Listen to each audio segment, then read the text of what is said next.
foundation, as I mentioned, it'll be powdery and nowhere near as smooth. But if you look, you can see that mine is applying pretty darn smooth. And that's how I know that the brush is wet enough. Just filling it in to make sure that the back of the brow is a little bit darker than the front to get that nice gradient effect. And of course, I will use the spoolie at some point as well to really blend it out a bit more. A bit. Looking good, girl, yes. Lately, I've been doing my brows black. Sometimes I do them dark brown, but black just looks really nice, I think, since my hair is very dark. And now I'm just going to take some concealer underneath and clean it up. Look at that. The cleanup process looks so nice. It just really pulls it together, makes it look really smooth and edgy. It's my favorite part. And then I can clean up any of that residue from the brows, like I mentioned, when they're not perfect and you get those little stray lines underneath. All that will be gone once this step is complete.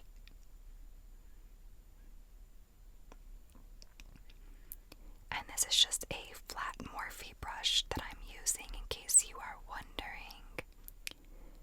It is great for doing my brows. Then moving on to the next eye, I do have two significantly different eyebrows. It's always been this way my whole entire life. One is way different, so it always takes me some extra time to try to get them as similar as possible. It is rare that my brows will look exactly the same though, because they're just different. I've accepted that though, but I think I've gotten pretty good at making them look darn close.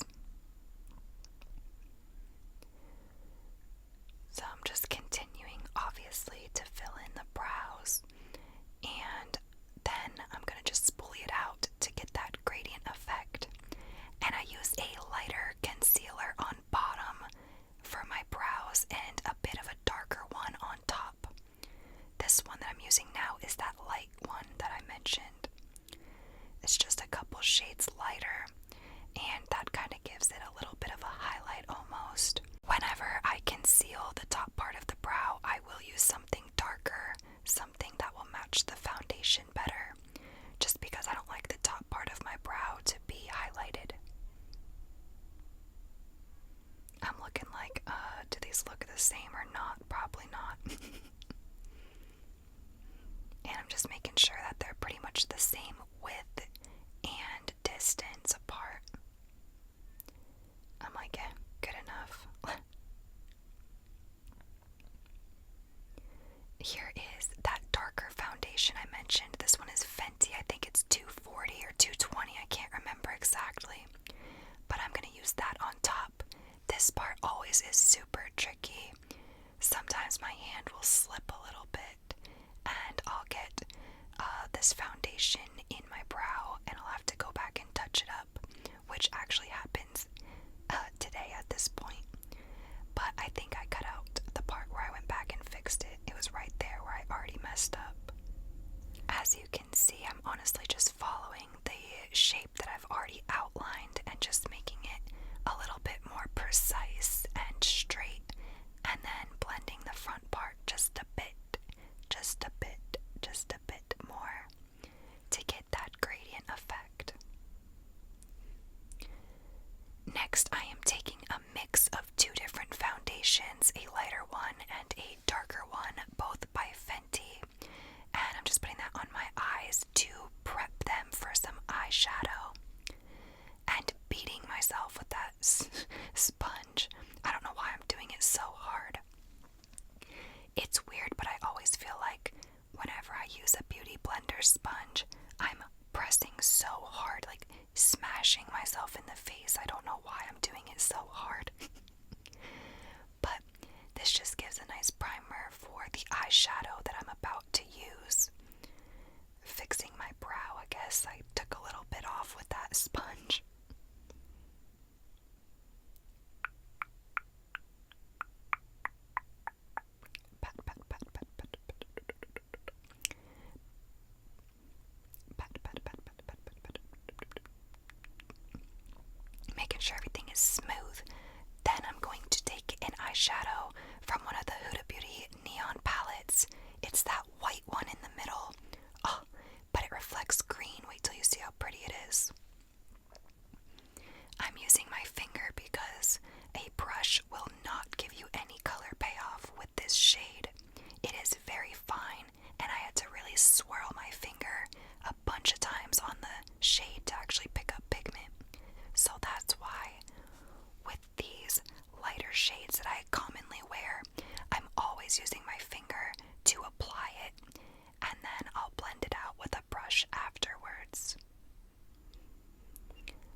harsh spots. Next, here comes the sparkles. Ready? It is from a ColourPop pressed glitter palette. I'm using that green one, and oh, it is just so stunning. I had to test it on the back of my hand. I saw myself look down. I'm just doing a little blot, blot, blot motion. We don't want much, just a tiny bit to make it look a little bit more glitzy. So not too much. I'm just doing a small amount. Oh, so cute. You can't even tell in the camera because it's crappy and does not pick up that pretty color. Here's my two foundations. Looks like we have, I don't know, I showed it so fast I can't even see it, but a light one and a darker one. Because if you can tell, my face is much lighter than the rest of my body. I am pretty tan right now. And if you look at my arms, they are a couple shades darker than my face.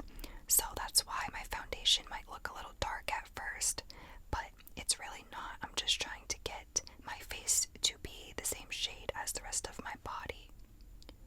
A little bit of rose water spray on my beauty blender and just going into blend, blend, blend. But why am I doing it so hard though? Look at me. Literally, it looks like I sped this up. This is normal speed. Why am I doing it so fast? But yeah, I just start under my eyes and just gradually start coming down my face to my cheeks and my jawbone. Make sure you get those nose rings. If you wear nose rings, you know it's so annoying when you get that little spot behind the nose ring when you're doing your foundation. Oh my gosh. Literally a pet peeve. Tap, tap, tap, tap, tap, tap, tap, tap, tap, tap, tap, tap, tap.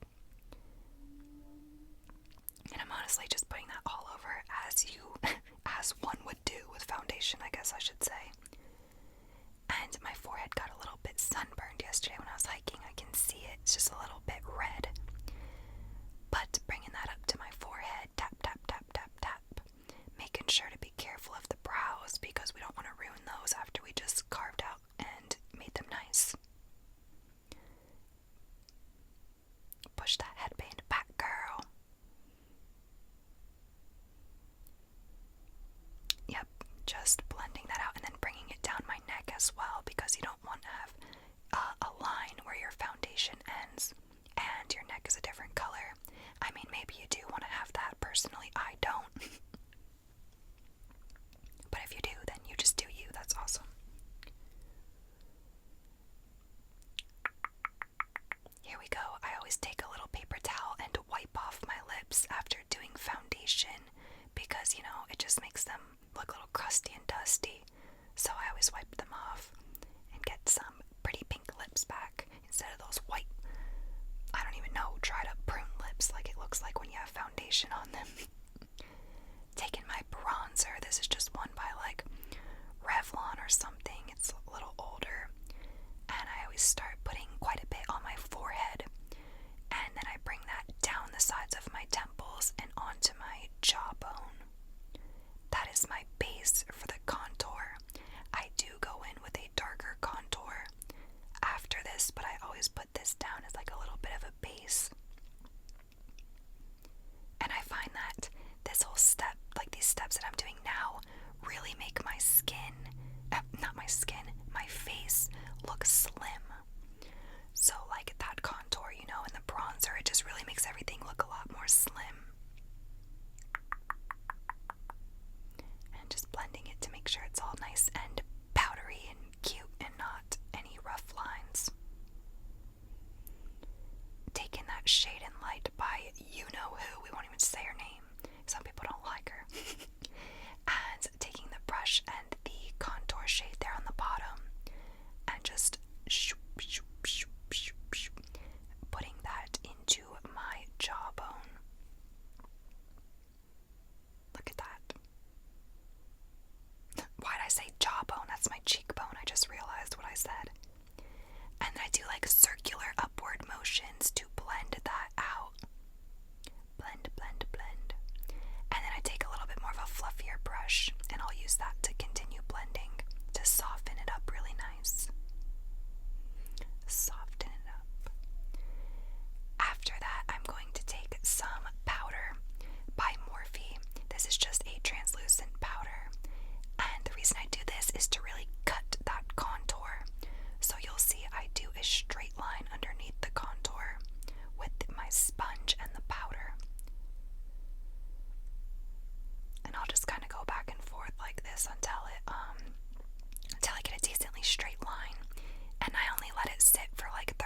seconds to a minute. I'm not trying to bake.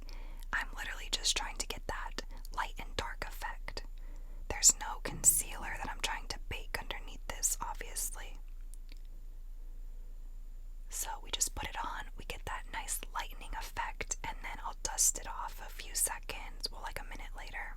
Watch this mess. That powder is always so, I hate it. Here we go. I'm taking a fluffy brush and just blending out that powder we just put on. Just dusting it away. And I feel like it just gives a nice clean look underneath the contour. I also take this foundation colored powder and I just blot that around so that my face doesn't look too white underneath where the powder is, but sometimes it still does. Now some clear brow gel. This one is by ColourPop. It is literally just the brow gel. Just to set those brows, I make sure I do that after I'm done contouring and my powders and all that, because the little fibers of powder will stick to my eyebrows if I already do the gel. Taking Fenty Chills highlighter and a fan brush. I'm just going to put a little bit of that on. This one's super pretty. It has a blue kind of hue to it. I thought that looked nice with the green shimmery sparkle look. Just a little bit of this, nothing too crazy. The infamous eyelash curler. We just have to curl the lashes. And I was considering doing winged liner and lashes, but I thought that this green sparkle eye just looked so pretty by itself that I was just like, no, I cannot cover this up. Taking the Great Lashes by Maybelline, a classic, and just putting that on my top lashes right now. When I do my next eye, I get a little bit of it on my eyeshadow. Isn't that the worst after you do your makeup and you're putting on mascara and you accidentally bump it on your lid? Oh, absolutely devastating. There's one eye done. Now when I do this one is when I freaking hit myself on the eyelid. I got so mad when I did it too because I knew it was coming. But it's not the end of the world. I just took a Q-tip and just wiped it off once it was dry. Look at that. Mad as heck. Now I'm going to do that mascara on the bottom part of my lash line. And once that is done, all that is left is a lip gloss. Lip gloss. And the gloss that I decided to use was one of mine. It is the Kryptonite gloss, and it smells like a gummy bear. It smells so delicious. It's this beautiful green shimmer color, but it applies and wears pretty clear. Watch how pretty. Oh, love that. It looks so glossy and nice, and it smells so sweet like gummy worms. So cute. I apply a pretty generous amount of this because my glosses are not sticky at all. So I apply a little bit more for some